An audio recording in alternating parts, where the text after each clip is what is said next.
Assalamualaikum warahmatullahi wabarakatuh. Selamat pagi. Apa kabar teman-teman di pagi yang cerah ini? Saya harap semua sudah siap untuk membahas tema yang sangat luar biasa dan menarik sekali, yakni pencegahan dan penanganan kekerasan seksual PPKS di perguruan tinggi yang menuai pro dan kontra.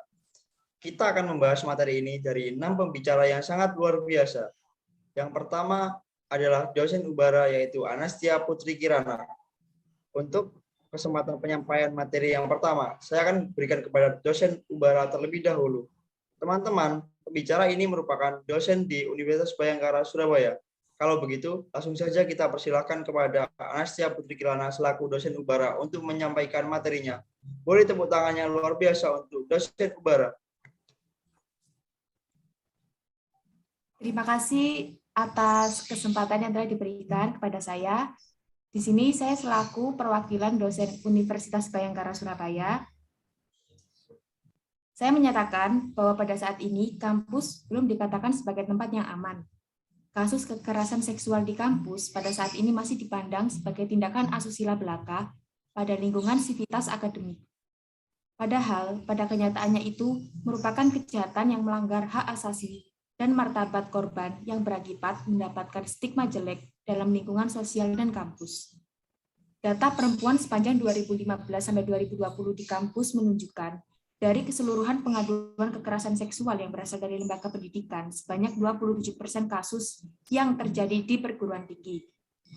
Dosen menyatakan, kekerasan seksual pernah terjadi di kampus dan 63% tidak melaporkan kasus yang diketahuinya kepada pihak kampus yang mayoritas korban kekerasan seksual adalah perempuan.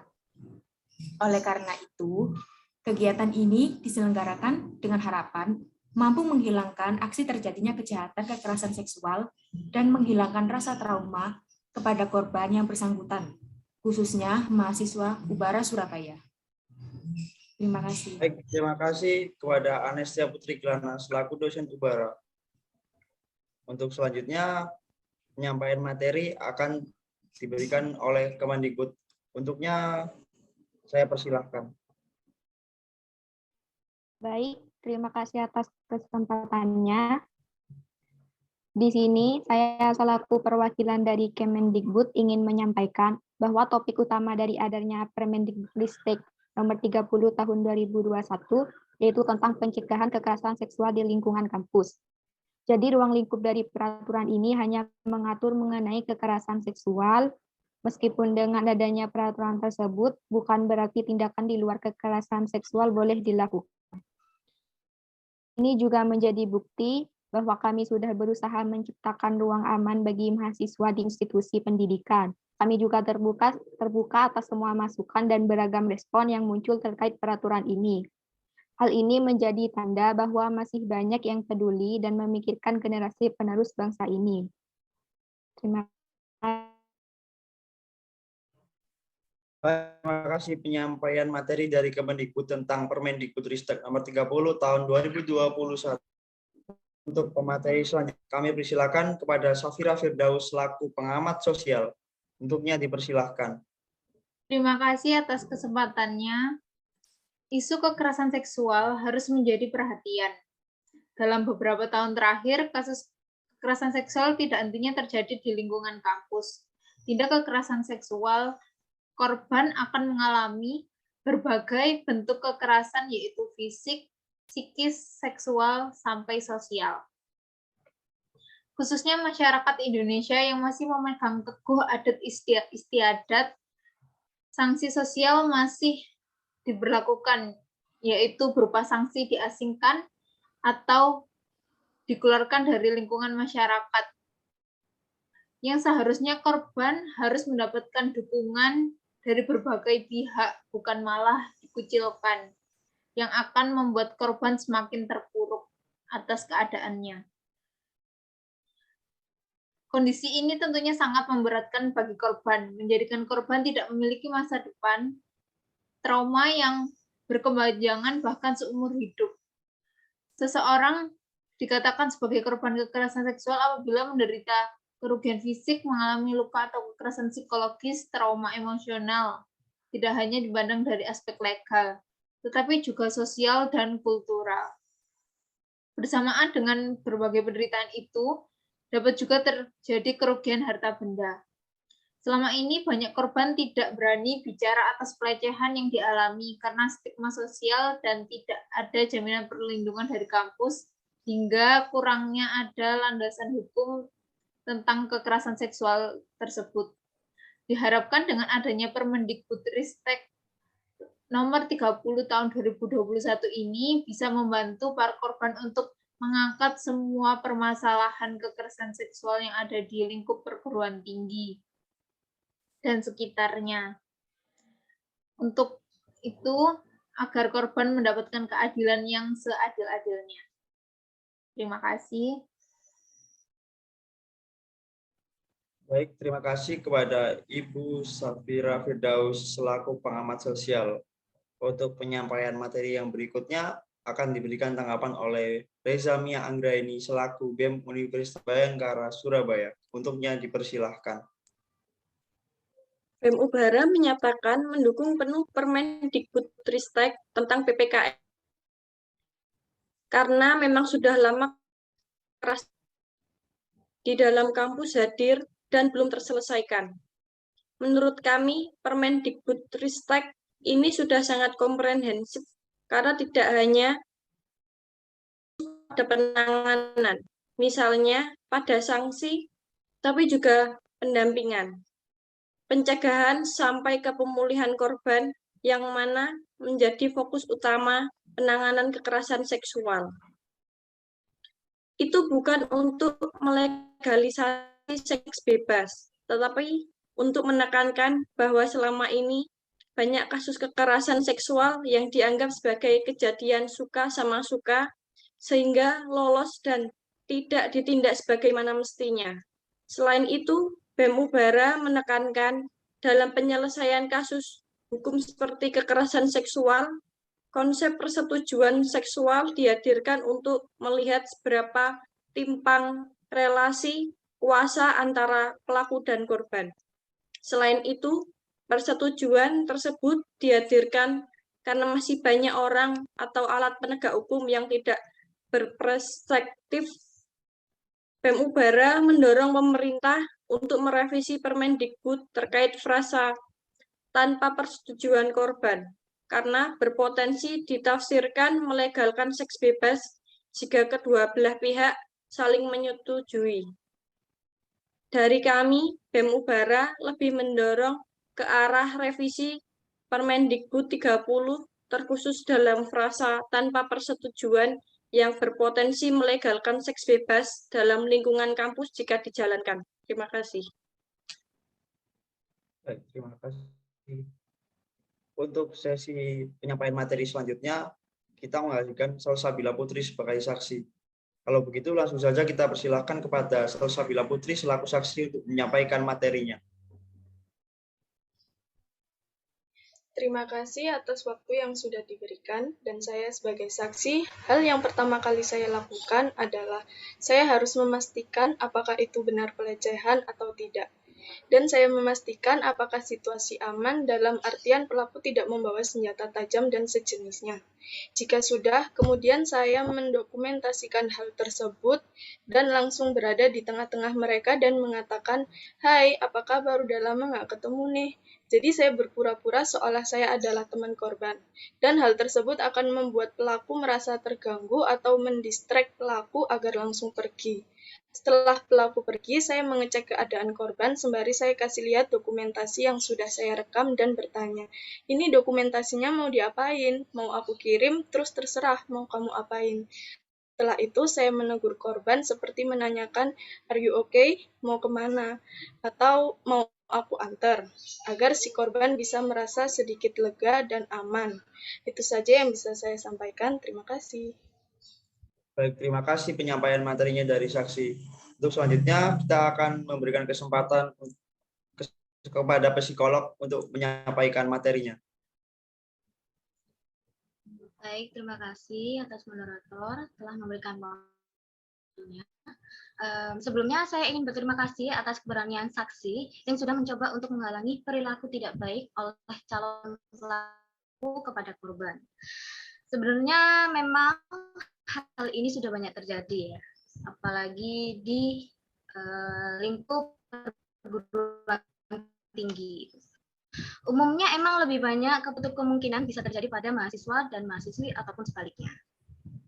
Kemarin saya sudah mencari-cari mengenai kasus kekerasan seksual dan pelecehan seksual di Indonesia. Dan ternyata pada tahun 2020 menempati posisi peringkat 2 sebanyak 1.983 kasus atau 30%. Dan parahnya lagi, untuk tahun ini dihitung mencapai 45 kasus yang diterima oleh Komnas Perempuan di bulan Januari Oktober. Jadi jika melihat berita ini memang terasa sangat miris ya.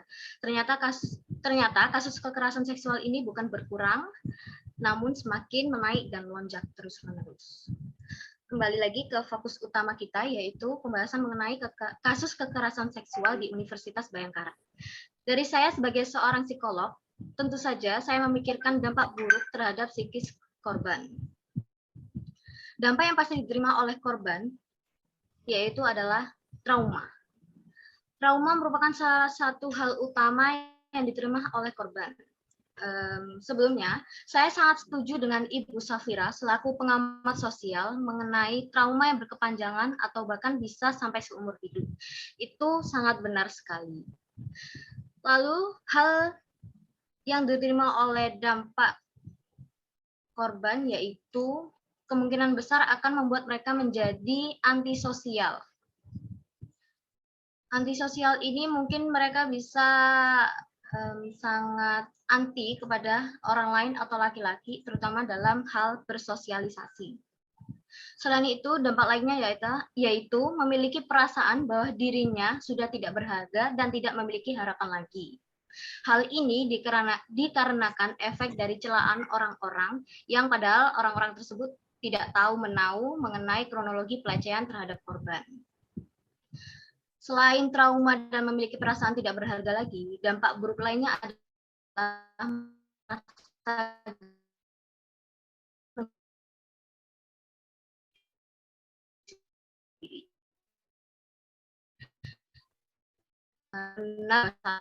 di lingkungan adanya kekerasan atau pelecehan seksual terhadap mahasiswa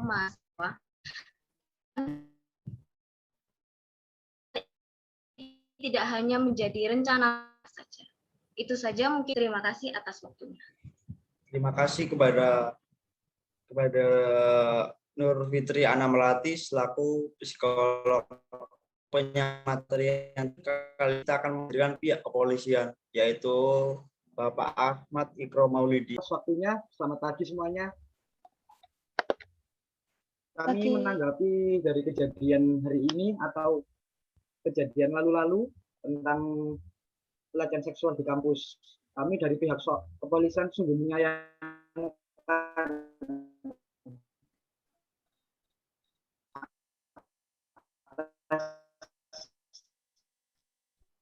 kejadian kasus seperti ini. Lembaga masyarakat ternyata menyimpan kejahatan yang paling memalukan. Skripsi atau disertasi. Pembimbing akademik termasuk profesor juga. Mereka memiliki kuasa besar terhadap mahasiswa, bisa menentukan kelulusan dan berapa nilainya. Menyembunyikan dan membiarkan adalah jalan yang tidak perlu ditempuh. Para orang tua pun harus mengawasi dari perkuliahan anak-anak ini supaya tidak terjadi pelecehan seksual. Negara ini adalah institusi hukum yang perlu dilaksanakan atas korban kekerasan seksual. Pada tahun ini banyak ribuan korban yang terlapor pada Komnas HAM dan kepolisian. Rata-rata ada 8.000 kasus yang tidak dilaporkan dan 5.000 kasus yang dilaporkan.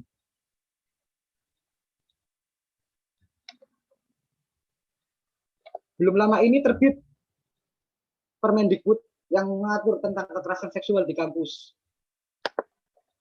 Kami dari segi kepolisian sangat mendukung Permendikbud ini dan menyarankan untuk sosialisasi oleh satgas-satgas dari Permendikbud juga untuk mengawasi. Dalam Permendikbud juga disebutkan ancaman sanksi administrasi, penghentian pemberian bantuan dana dan menurunkan akreditasi kampus yang tidak menjalankannya. Kami dari segi kepolisian sangat mengapresiasi dari ini. Menurut kami semua hal sudah diatur dalam Permendikbud, jadi kepolisian tidak perlu mengatur aturan hukum turunannya, dan kepolisian siap menjalankan aturan hukum bila diperlukan. Sekian dari saya, Mas Ferdi. Baik, terima kasih Bapak Ikram. Untuk sesi selanjutnya, saya mempersilakan notulen untuk membacakan notulanya.